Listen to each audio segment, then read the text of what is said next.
حاول دلوقتي تحل مشاكل الابيض بنقله واحده. النقله دي مش هتخطر على بالك، وقف الفيديو وحاول تلاقي بريليانت موف بتجيب صداع في المخ.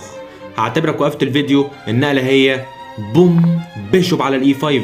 ايه ده؟ بيشوب على الاي 5؟ يعني انت دلوقتي بتضحي لي بالفيل كمان؟ انت ايه؟ انت مش كفايه اللي انت بيحصل فيك ده؟ هقول لك انت دلوقتي حاليا ما تعرفش تاكل بدأ البي 2 بسبب ان الفيل خلاص مدافع. هتقول لي طب الفيل ده مش فيل ببلاش، ممكن اكله بكل بساطه. هقول لك لو انت كلته دلوقتي بالفيل، خد بالك انت قطعت اتصال القلعتين ببعض. كوين تكس دي 8 والملك ده هياخد كش مات خلاص.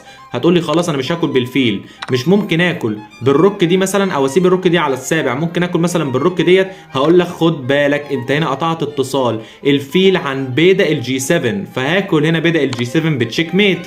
هتقول لي اوبا الموضوع طلع كبير، طب انا هاكل بالروك الثانيه نفس الكلام يا زكي. دلوقتي خلاص انت قطعت اتصال الفيل، فكوين على الجي 7 بتشيك ميت. هتقول لي طب انا مش شايف حل، طب دلوقتي ممكن اكمل ازاي؟